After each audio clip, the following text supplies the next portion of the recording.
Okay, so for me, I feel like he really deserves it, and then he's a player that can really achieve a lot. I think he's the most exciting player in Europe. Got one of your players is the top goal scorer. Can you do me a favour, help with the names? Khvicha! Khvicha! Khvicha! January 2025. Napoli were top of Syria. They were chasing another league title.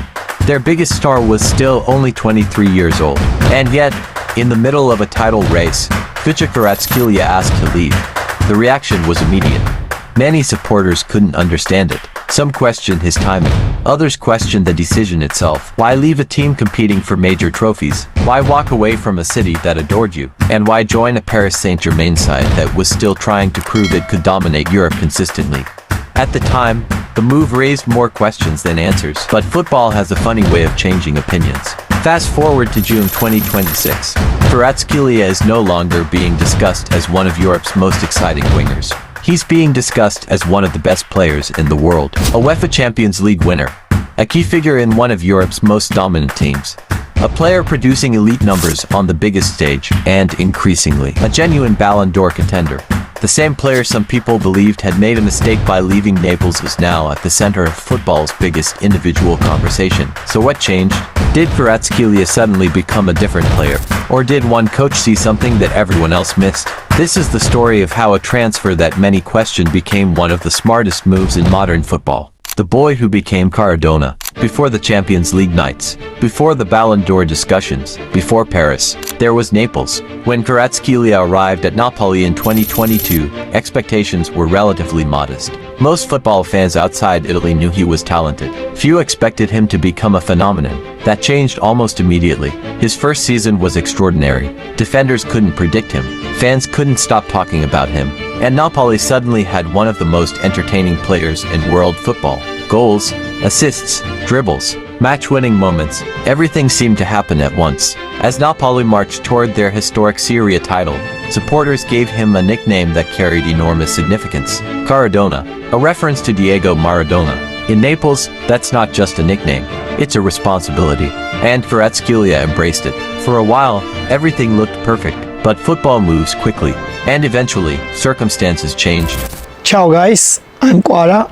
I'm 20 years old. I'm from Georgia. Georgia is so beautiful country, and when I was child, I play like every time in stadium, and I love football so much. I start like I was 8 years old, and when I was like 9, 10, I'm only thinking about football, and football was most important in my life, like now. The decision that shocked Italy. By the beginning of 2025, Napoli remained ambitious, but Kvaratskhelia had a major decision to make: stay or seek a new challenge. Nobody outside his inner circle knows every reason behind that choice, but what we do know is that PSG moved decisively. And more importantly, Luis Enrique wanted him, not because PSG lacked attackers. Far from it. They already possess one of the deepest attacking groups in Europe. Instead, Enrique saw something different. He saw a player who could fit his football philosophy perfectly. A player capable of contributing with and without the ball.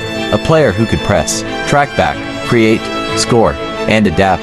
That versatility would become crucial, because PSG were building something bigger than individual brilliance. They were building a machine. Why Luis Enrique wanted him? The easiest way to misunderstand Kvaratskhelia is to focus only on his dribbling. Yes, he's an exceptional dribbler. Yes, he can beat defenders one-on-one. Yes, he can create moments of magic. But Luis Enrique saw much more. He saw work rate, discipline, competitiveness, and a willingness to improve. Many attacking players love freedom. Few embrace responsibility. Kvaratskhelia learned both. Over time, his defensive contribution improved significantly. His pressing became more aggressive. His positioning became more intelligent. And suddenly he wasn't just a dangerous winger. He became a complete footballer. The exact type of player modern elite managers dream of building around. The transformation. Adapting to a new club is never easy, especially when you arrive mid-season. New teammates, new tactical demands, new expectations, and one of the most demanding managers in football. The early months weren't spectacular, but they were important, because while fans focused on goals and assists, Luis Enrique focused on development. The foundations were being built, and when everything finally clicked, the results were devastating for opponents. Kvaratskhelia became more decisive, more efficient, more mature. The talent had always been there. Now the consistency arrived too. If you find this story interesting, check out our other video on Liverpool's biggest mistake. The Luis Diaz story nobody saw coming. 2026. Don't forget to subscribe and turn on the notification bell for more exciting stories. Europe's biggest stage. Great players produce numbers. Elite players produce moments. The Champions League became Kvaratskhelia proving ground. Every round seemed to add another chapter to his story. Every knockout match increased his reputation. Every performance pushed him further into the global spotlight. The biggest stars are remembered for what they do when the pressure is highest. And Kvaratskhelia kept delivering. Goals, assists, match-winning contributions, and performances that forced even former critics to reconsider their opinions. This wasn't simply a talented winger enjoying a good season. This was one of Europe's most influential attackers. I'm going to start straight away. I'm going to show you something because... Okay. And just tell me what you think. Do you know Chris Waddle? Big English player in the 80s. Okay. Right? And I think maybe a little bit of the 90s. Just want you to watch this player. When I watch you, I think you play a little bit like him. Yeah. Yeah, similar. When you go home, you need to go on YouTube and watch. Yeah. But he's always moving. Yeah? So good. When I watched you, I was thinking when I came here and watched you play a couple of games, I was thinking, who does he play like? In the game today, the last 10, 15, I don't know, I can't think of anybody. But then I thought of Waddle and I thought, this is who he plays like the legend of Chris Waddle. Do you have any players that when you was growing up, you model yourself to play like? Cristiano, but I know that he's a different player than me, but he was I was watching him everywhere. The Ballon d'Or conversation. Every year, football searches for its next great individual story. The Ballon d'Or is never just about statistics. It's about narrative, impact, moments, and trophies. Kvaratskhelia now has all four. His numbers place him among Europe's elite. His performances have arrived in the biggest competitions. His influence on PSG has been enormous. And perhaps most importantly, he has become one of the faces of a team that has established itself among the strongest in world football. The question is no longer whether he belongs in the Ballon d'Or conversation. The question is how high he can finish. It was Vitinha here, was here, and he kicked, I remember, to the left side here, and we all the players, we go to press in their field.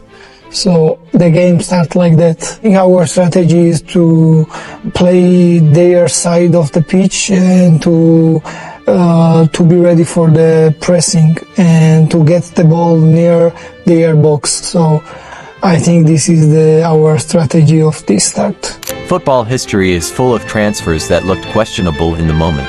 Some become disasters, others become masterstrokes. Kvaratskhelia move to PSG increasingly looks like the second category.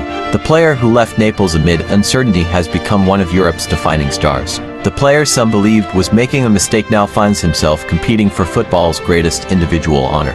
And perhaps the most remarkable part of all, at just 25 years old, he may not have reached his peak yet.